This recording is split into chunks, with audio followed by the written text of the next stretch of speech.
Good morning and welcome to the Morning Spotlight Podcast. I'm your host, Mike Ham, coming to you as always from the Spotlight Studios here in Morristown, New Jersey. Our guest today joined DLC Management Corp in 2007. During his tenure, his relationships, real estate expertise, and leadership have led to numerous successful repositioning of assets. With a track record of consistently beating budgets and increasing NOI, he has played a significant role in the overall growth of the organization. Now, as chief operating officer, he oversees DLC's $2.5 billion, that's billion with a B, asset portfolio, and is responsible for all property level operations, including leasing, property management, construction, and marketing on all owned assets. He also invests a significant amount of time creating thought-provoking content on social media, particularly on LinkedIn, and his highly acclaimed Retold podcast. He is Chris Ressa. Chris, welcome. Thank you for that intro. Happy to be here, man. Happy to have you. So you are like the first person that I've met on Clubhouse that I am having on the show. Not the only one, because there will be a couple more at least. But the first guest that I'm having from Clubhouse. So what has the Clubhouse experience been like for you? People are asking me, how much time do you spend on LinkedIn or Clubhouse? And my answer is always the same, which is not enough. Okay. I am on a lot, but call it from 8:30 to 6:30. I'm working. I'm in meetings all day. Yeah. And so it's hard. And then I have a family. And if I'm spending hours on Clubhouse, I'm not spending time with my family, and I'm trying to be a great business professional, father, and a husband. To that end, I've been sleeping less because I've been on there a ton. I've been waking up early. I've hosted a lot of rooms at 6:30 a.m. I am hosting rooms at night when my kids go to sleep and my wife goes to sleep. But I'm on there every day at some point. Yeah. So there's that piece of it. I think the second piece of it is it's been fascinating, the ability to connect with people. I also have had a guest on my podcast, Retold, from Clubhouse. This is the first show I'm on from Clubhouse, but I have had a guest from Clubhouse. I'm honored. I'm honored. Yes. And it has really been an unbelievable way to connect. I haven't found anything quite like it yet. Yeah. That has accelerated connection points with people. From a marketing perspective, it's interesting. You were talking about like streaming and doing this and doing that before. Yeah. What a lot of people have done on social media platforms is they've scaled themselves. Look at Gary Vaynerchuk, right? He has an army putting together content that he could post out and putting out 100 pieces a day on all different platforms. The only way to put out content on Clubhouse today is for you to be present and speaking. Yeah. So it's really going to be who puts in the time will win, because, and I heard Gary Vaynerchuk say actually that he didn't articulate it that way, but he doesn't have the time for Clubhouse. He wishes he had more time for Clubhouse. Yeah. And I think that's going to be an interesting predicament for a lot of people, because if you have a busy schedule, it's tough. There are rooms that like carry on for days that don't close down. Days. It's ridiculous. And they just have like people kind of cycling through. Like it's insane how long some of those rooms run on for. Yeah. Yeah. And you're right. I mean, like it's a time suck for sure, because I wind up like, sometimes I'll be okay getting into a room and just kind of listening and learning, whether it's a podcasting room or whether it's a real estate room. But at the same time, like I do like to engage. So like I do run a room a day. Like I do like a podcasting lunch hour from 12 to 1, just to kind of give myself like a little bit of a platform at least once a day to kind of talk, because I do think that's how you really kind of separate yourself on Clubhouse. But there is such a huge FOMO, thing with Clubhouse. And I think that is what's like really the driving factor. I'm curious, and if you have any thoughts on it, I would love to hear them. I think right now Clubhouse is really kind of taking it to the next level because they have a captive audience. Like here, like we're both sitting in Jersey right now. I got probably over 2 feet of snow. It's February 3rd. Yesterday we got, over 2 feet of snow, whatever it was. And, it's still COVID, right? So like we have an audience that's like sitting at home, wanting to connect with people. And I have found people are very willing to connect and give and network on Clubhouse. Do you see that changing maybe as like we kind of get back into a normal way of life with in-person events? Because then you kind of lose that captive audience that Clubhouse has right now.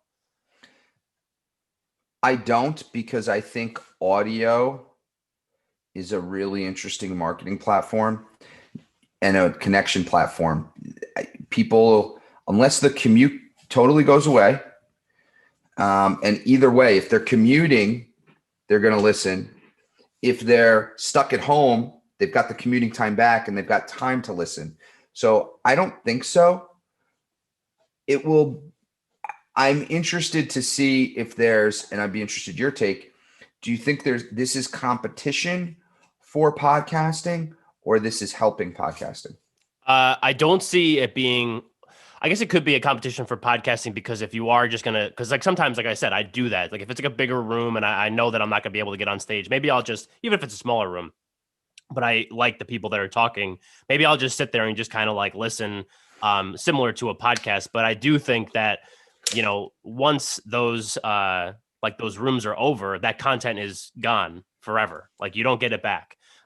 So I do think that is where podcasting at least has the upper hand, because, like if Retail Retold posts episodes, I'm not sure how long we've been going for, but, I've been going with the Morning Spotlight since July. So I have 42 episodes up until this point posted. So, there's 42 episodes. It doesn't matter when you want to go on and listen. You can go on and listen to any single one. So I do think that is the difference maker. I just see Clubhouse as such a huge supplemental thing for podcasting. That's kind of like I think how I see it. I don't see it necessarily replacing it. They're saying that, one, have you thought about streaming the podcast through Clubhouse? Yes, but I am not technically savvy enough to figure out how to do that, like, and make it sound good.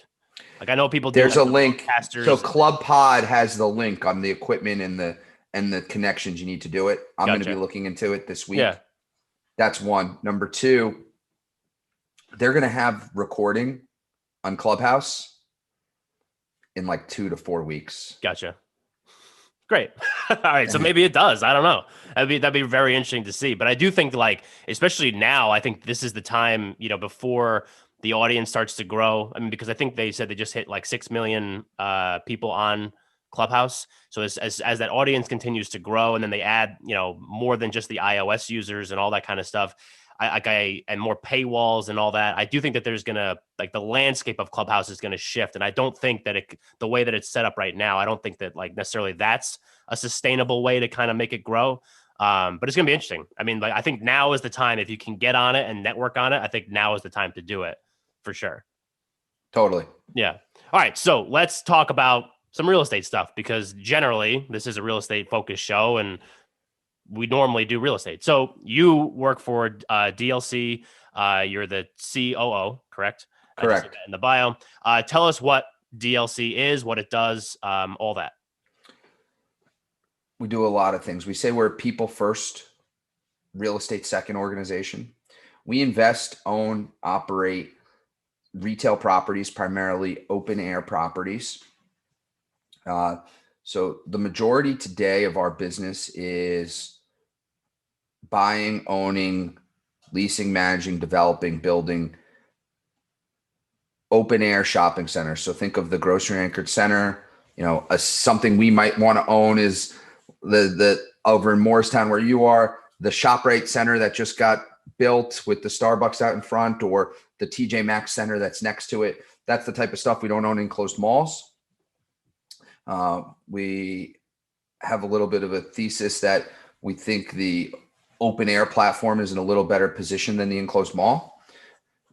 So that's one. The second piece is we have a triple net lease development business that we do for preferred clients. So if we have a tenant that we have a relationship with and wants to be in X market, well, we might, and they can't access it, we might go buy, we're really good at assemblages and entitlements. We might go buy the land to develop for them, whether that's we just did one for Chick-fil-A on Long Island. We've done them for Walgreens in the past and a myriad of other clients where we buy the land, entitle it, assemble it, entitle it, sign a lease with the tenant. And that's a build to sell business typically.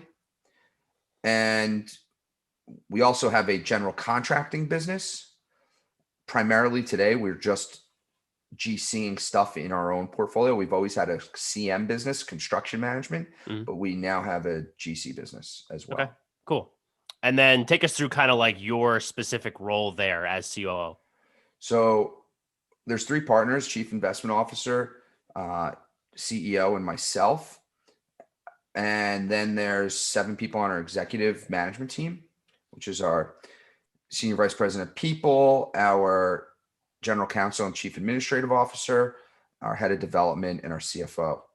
And my role is, if you think about it, all the financial stuff, although I'm very involved in it, but reporting lines go to my our CIO, or chief investment officer. So that's our acquisitions, dispositions, our underwriting of deals, all that stuff.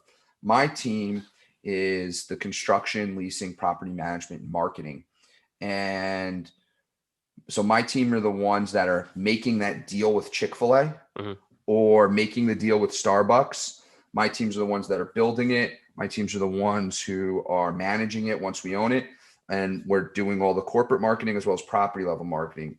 My counterpart, their team is the one that buys the land so that I can cut a deal with Chick-fil-A. Okay, cool. All right. So I'm just curious because you're doing a lot of like retail focused stuff, and 2020 obviously presented a lot of challenges for really anybody in real estate, unless you happen to be in the residential real estate market over the summer where that was just exploding, especially here in markets in New Jersey. So what was 2020 like for you? Like, take us through that experience. I'll tell you my experience after you're done. So before I'm a real estate person, I'm just generally running a business. So I've got the whole generally running a business challenge. We have a corporate office in Elmsford, New York, and I've got accountants and we've got lawyers and we've got people inside, and they don't have laptops. So the first piece is setting up work from home. I think we did it seamlessly, but costly and not easy. We had to go buy VPNs. We had to do a lot of stuff. So the first thing for me, just general business operations of a medium-sized employee-based platform, that piece was not easy. And setting that up. The second piece was, now we've got, as you know, all these tenants who are potentially closed. And one of the things we realized is we have way more essential businesses than we realized that were allowed to stay open. Yep. But we had a lot of tenants that were closed. And the first thing we had to do was we had to work with those tenants. We had a 3-pillar process, which we called the ATE, ATE. Our strategy was communicate, mitigate, accommodate. Mitigate was pretty simple. We had to make our properties, as clean as possible, sanitize, clean as possible. Yep. Communicate. We were in constant communication with the tenants. We are trying to understand. We own all over the country, so trying to understand who was closed, who wasn't, what was going on, what are they doing, what are they up to, what are their plans, and tell them what we're doing. And then accommodate. That wasn't in the form of free rent. That was in the form of, how can we help you, through this time. And the very beginning, called April through June, I would say it was all hands on deck deal making. We had a plan for our small businesses, which small business is an interesting word. Like, what defines a small business? We defined it internally as 1 to 5 locations and 0 to 5,000 square feet. And if you were in that, you qualified for our deferral program. And we had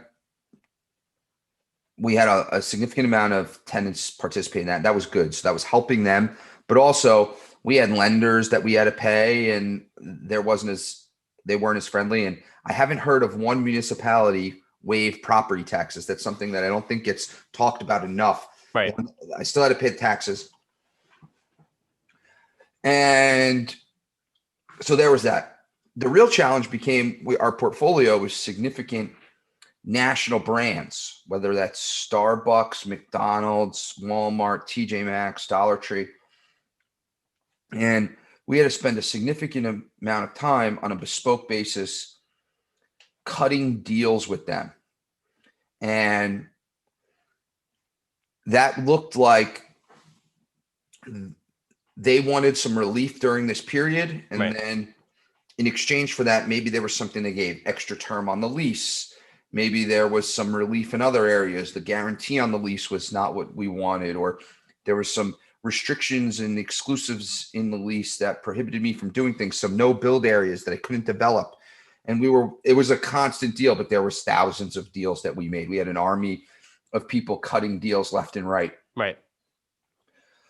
We ended up getting to north of 90% rent collections, which was great. And we had, outside of national corporate bankruptcies, we've had limited in 2020 small business fallout.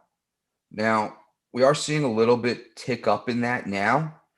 Hopefully some government intervention helps that. Yep. I have about 200 food and beverage tenants, primarily QSR. So the QSR retailers, they did better than the sit down. Right. And that's kind of the story. Yeah. So, for me, it was just such an interesting year because I sell title insurance. I think you know that. Yep. And, like for me, and I have a mix, of residential and commercial clients and deals that I get normally. Obviously, like losing basically an entire quarter's worth of deals, from like March to April, May, I guess March to June. Was tough, and then trying to like recover from that. I mean, I did see it pick up towards the end of the year, so like I'm hopeful, that the at least on the commercial end, it started to pick up towards the end of the year. So I'm hopeful for that going into 2021. But maybe as kind of like a look ahead. So you're dealing a lot in the retail industry, and we've talked about, not you and I personally, but on this show we've talked about with different people kind of what's going on in the retail world, and maybe this is accelerating a lot of trends that the retail market was seeing leading up into COVID. So is that something that you're seeing, and kind of like maybe your perspective moving forward in the retail industry? So I always ask the question, what is retail? Well, for me, it's just like a place where you would buy goods and food. Goods and food. What about services? I don't know if I necessarily would consider services in the retail. Maybe it is, but to me, retail is like if I walk downtown in Morristown and I, go into a shop. You go to the hair salon, is that a retail establishment? Yeah, that's a retail establishment. Then that is a service. Yeah, then you're right. Right, a nail salon. So I think the first thing is we use words that I think make it challenging. I think communication matters. So what is retail? I think is one that I would say. Yeah. I heard something once that we should call it consumer real estate, a place where a consumer goes to consume something, whether that's a gym membership, a product or service, a doctor's visit. A lot of medical is going into retail spaces to get closer to the consumer. So right, a place where somebody goes to consume something. I like that. It hasn't taken off, but I've heard that and I like it. Yeah, we'll try to promote that more. I'll post about it. Yeah. So go ahead. Sorry. To that end, yeah, there's been a lot of amplification and acceleration. I think one of the things, here's my take though. I'll give a little different take. There's about 1.8 million US online stores. There's about 464,000 physical brick and mortar stores in the US. Yet, even in the so people are talking about the growth of e-commerce. And so remember those numbers, audience. 1.8 million US online stores, 464,000 brick and mortar. In the pandemic, we had this hockey stick growth in e-commerce. Right. I think it was the second or third quarter, even last year, even when I think it was the third quarter, even in a lockdown environment, online sales got to about 16% of total retail sales. So people couldn't leave their homes, and yet it was still majority of retail sales done in a physical store. Now, that's not me saying that online isn't growing, because I believe in the omni-channel. You need multiple channels to sell. Yeah. But I think the reality is, even in a pandemic, when the majority of people were stuck at home and people were scared to go out, majority by a landslide of the retail sales were done in physical stores. And so you ask, why is that? Yeah. I think that's the question. Right. And so why is that? And I think the headline news says that it's just getting these people ramped up and into who aren't using digital as a means. And I don't think that's it. I think the reality is, most people have an iPhone or an Android or a smartphone, and they can order. I think it's a couple of things. I put value in one of the top things, which is, I think it was 2017 Career Builder, and I'm hoping someone does a study about, like, 78% of Americans were paycheck to paycheck. Okay.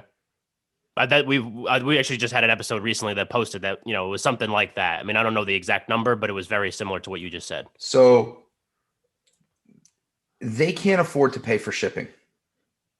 If their groceries are $5 more, it's a problem. Right. And retailers really can't afford to give you free shipping. They lose money. Right. And so that comes to roost. To me, there's people who are willing to pay for convenience, but that's not the 78% of Americans. Yeah. And there's also people that can afford the convenience, but not prepared to pay for it.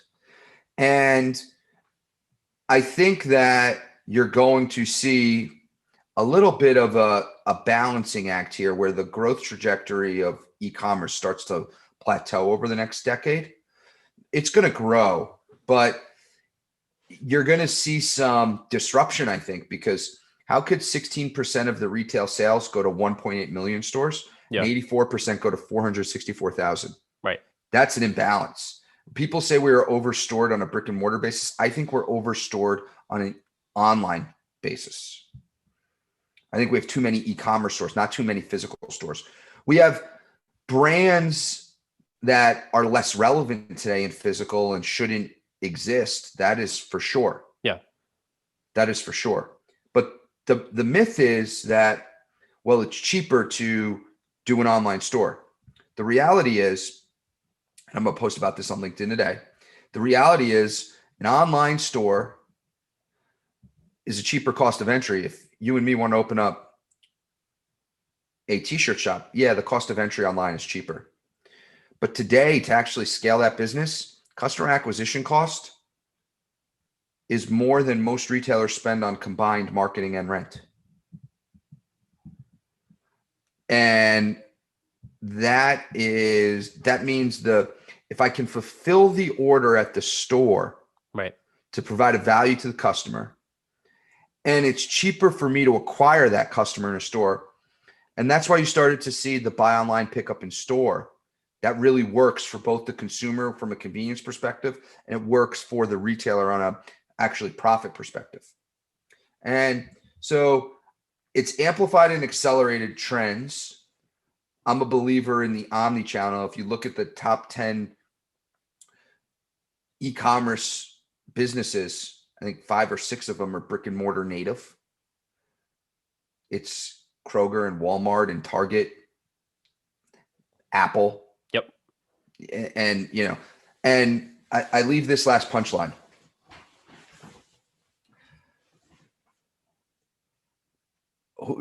Over the next 5 years, what brand do you think opens up the most US stores? I'll say like a Starbucks, something like that. Fair enough. It's probably true. It's as long as that fits into what, yeah. That's part of the what. Yeah, that is right. Yeah. So I'm gonna that stole my thunder a tad, but it's probably the right answer. What I am gonna say is, let me rephrase. I think on a actual, like what most people would consider goods products, Okay. I think nobody's going to open more stores than Amazon. Physical And stores. physical stores over by us, they got one going in on Route 46 in Totowa, New Jersey, Okay. a grocery store. And if there's, they've announced they're going to open 3,000 stores in like 3 years. And so, what other proof do we need for the viability of the physical than the largest e-commerce retailer in the U.S. is going to be opening a significant amount of stores? Yeah. So, we're definitely contrarian. We're buying retail properties in a world where people are a little concerned, but our properties are doing well and making some comebacks in places where they got hurt, and places where they were thriving, they're still thriving. Yeah, that's such an interesting take because, like, I mean, I mentioned, I think it's easy to kind of generalize like what's going to happen in certain markets and all that kind of stuff. But it's just interesting to kind of hear your take. As far as like the amount of online sales and like the total retail sales, number, I think that's such like an interesting take or, statistic because I think it kind of, you know, opens the curtain a little bit on like what's actually going on in that industry, and especially taking what retail is, I think is a great way to kind of look at it. I don't know if you've ever seen Michael Praisman, I think is his name. He's the CEO of Everlane. He was on Jim Cramer in like 2012, and he said he would never open up a physical store. And then in 2018, he was on Jim Cramer, and Jim Cramer's like, I thought you weren't opening up stores. Why you open up a store? And he says, what online retailer actually makes money? And then the CEO says, basically none of them. That's the dirty little secret. Yeah. And so I think it's not everyone's going to get a pass like Amazon that to be unprofitable for 20 years and then develop a web services in order to offset your losses in retail. Right. Not everyone's going to get that pass. And some people are going to have to make money. Yeah. Easy to raise money, hard to make money. Yeah. Very interesting. All right. So during that answer that you gave about the retail, you mentioned that you were going to post on LinkedIn today about, what you were just talking about. So take me through like, your presence on LinkedIn, kind of when that started. When did you think like, hey, this is a platform that I can use to try to get my message out, get information out, and try to educate my audience? Late 2017, early 2018, I went gangbusters on LinkedIn. And so anyone out there, shameless plug, Ressa on real estate, feel free to follow me. I follow it. I follow the tag. Yep. And I post about retail, real estate, and leadership. I oversee a large part of our organization. And so I talk about leadership a lot. I talk about all things real estate, and I have a passion for retail. And I started doing that because I felt like I needed to get into social media because the phone is the new TV, and the channels are no longer NBC, ABC, and ESPN. They're Snapchat, Instagram, Clubhouse, and LinkedIn. Right. I felt really comfortable there, and I spent a lot of time learning about posting content creation, and I got in a rhythm. And it's taken me a while. And now I've kind of started to really hone in on the brand as well. We have the same colors for the posts I make and the same this and that, because, it started to, and the videos we make are now edited. And I do a little bit of raw, authentic, but it used to be really just a lot of text posts, which were easy to post. I didn't have to do any graphic design or anything like that. But as LinkedIn is elevated, I'm trying to as well. But it's a great place to connect. It's a great place for brand awareness. And it was a good brand positioning for me at the time. Yeah. Yeah. For me, so like in the title insurance sales, I think when I started, like title insurance is just a very relationship driven business. And because I was 27 and had no background in real estate, I mean, I was a college baseball coach before I started selling title insurance. So really kind of went the whole 180-degree turn on that. What college did you coach? So I graduated from TCNJ, so I coached there. I coached Awesome. at Franklin and Marshall College for a year, and then I worked at St. John Fisher College up in Rochester, New York for like 2.5 years, and I was a grad assistant there, got a free MBA, so it was awesome. But eventually, like the money making was obviously important, and like that is not a very lucrative role. And I had some different Unless you're job the head coach of the Yankees, that's a right. Yeah. I lucrative mean, role. if somehow I'm able to kind of catapult myself from, from St. John Fisher College all the way up to the Yankees. I mean, I guess it's been done, but it might take a little bit. So I did that. Then I got into title insurance, and my dad's worked in title insurance for 30 35 years, and that's kind of how I got started with it. And he helped me at least like kind of get an initial list of people to call. But he's 64. A lot of the people that he was giving me to call were around the same age or older, and they all had 20 25, sometimes more like year relationships with people that were doing what I was doing, selling title insurance. So that's when I kind of shifted my focus and really started honing in on LinkedIn stuff, and trying to build some following there. And, now my client base is between the ages of 25 and 40. A lot of them are on LinkedIn. They're at least active on LinkedIn to a certain degree. And that was like a real difference maker for me, and just kind of like getting myself out there on a social media platform, because that's what, my client base is used to doing, being on a social media platform. So I'm all in on LinkedIn for sure. So, all right. So maybe take us through now the podcast, because I do want to kind of wrap this up, yeah. So, once I felt like we had a brand positioning on LinkedIn and, posting every day, and really we wanted to get to a new social media channel. And we started this in November of 19. We have a show every week, every Thursday, sometimes two, but every Thursday. And the reason we landed there was we saw that, voice and audio that was coming, and it was starting to build up. We felt like we had a good idea for a show that wasn't being represented. Right. And personally, I was a little late in the game on Instagram and Facebook, and thought this would be a way to kind of continue to extend the brand that we built on LinkedIn. And this could help roll into others. And we have a pretty big audience for a niche podcast. And the premise of the show is the story of how that store ended up in your neighborhood. I say that people sit around the dinner table and say, they put Starbucks there. I say the show brings you who they is and how it happened. Yep. And each week we have a new guest who we talk about. I intro them. They end up telling a little about themselves. We talk a little bit about the state of the market, and then they tell a story of how a store they were involved in opening ended up where it did.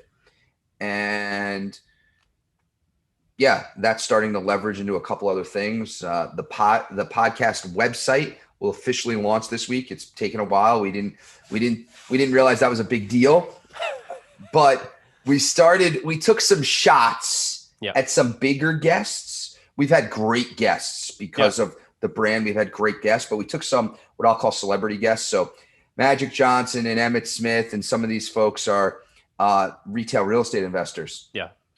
LeBron James has a Blaze Pizza franchise. Yeah. Which is a tenant of DLC's, and not LeBron, but the brand. Right. And we were like, hey, Emmett Smith, he was just at one of the conventions we were at. Can we get Emmett Smith? And my marketing, he's like, we don't even have a website. Like, where do we direct people to go? the Emmett Smith PR team is gonna be like, we don't even have a website. Yeah. And so if anyone has a connection to Emmett Smith, I'd love to interview him on our podcast. But so that's getting launched this week. There's going to be like an insider page and a bunch of cool things that we start to do from that to continue to market and brand. Awesome. But we did that. That's why we did that. That's how it came about. And I've been in the podcast game since November of 19. However, your setup is amazing. And now I'm buying a bunch of things that you have now that you told me before we started the show. Yeah. Well, right here, we got the green screen going on, so that's why mine's down right now, but I still have the virtual background. I got a green screen. So green screen's great, but that whole ring light thing, I'm literally ordering that today. Yeah. This has been a game changer. I'm flattering myself. I think I look great, on this camera right now. I do want to ask you one question before we get into the closing segment, because I know we have a hard stop here in a little bit. So you have the LinkedIn presence that you've been building for a few years now. You have the podcast. Last year, there was probably like more noise on social media and more people starting podcasts like myself to kind of put more voices and more people out in that world. So did you ever find it difficult to kind of cut through the noise to make sure that your message was still getting out there, or is your show and your topics specific enough to the retail world that it was you didn't really see that kind of barrier? We had a spike. I feel like we didn't hit the spike hard enough, actually, but we're serious about the podcast. We're consistent, and so we'll see if everyone can stay as consistent as we are. Number one. Number two, we are prepared and are putting money behind it. So we're spending money on social media advertising, Google ads, and things like that. Our show is really forget about real estate. It's about business deals. Yeah. It's a story of how business deals get done at a high level. And we're starting to target business schools because students, we think it's a good show for them to learn how business deals get done. Yeah. So we're going to keep going hard on it. I definitely think we are going to have to figure out Clubhouse as it relates to it, because a good portion of my core listener is now on Clubhouse. Yeah. So if your core listener is not on Clubhouse right now, then it's probably, but I definitely feel that, part of our core listeners on Clubhouse, and that's, we have to get through that. Awesome. Yeah, definitely interesting. All right. So we're going to move the show into our closing segment, which we call Under the Spotlight. So I told you about this before we started. So we're going to, the audience just listened to us talk for about 35 minutes, I guess, on Clubhouse, retail real estate, LinkedIn presence, podcasting. So what's one thing you want the Spotlight audience to walk away from this episode with? So Chris Ressa is now under the spotlight. What do you got for us? That it's really not a competition of e-commerce versus physical stores. The best brands are focused on multi-channel retailing. They have physical stores. They have an online presence. They send you catalogs. They want you to shop them where you want to shop them in the manner in which you want to shop them. Awesome. Perfect. Succinct. Love it. All right. So that is going to wrap up the show. I want to thank Chris. But first, I'm going to tell everybody that I'm going to put all the links that he just mentioned. So when the podcast site is launched, I will make sure I put that in the show notes. The Ressa on real estate, the retail retold, the DLC management, all the stuff that he wants me to put in the show notes will be in the show notes, along with all my contact information. As always, themorningspotlight.com and themorningspotlight@gmail.com to reach out to the show. Chris, thanks for coming on with us. Thank you for having me. Absolutely. Yeah. Great Clubhouse connection. Can't wait to see you back on there. I appreciate you coming on. So everybody else, thanks for listening, and we will catch you next time.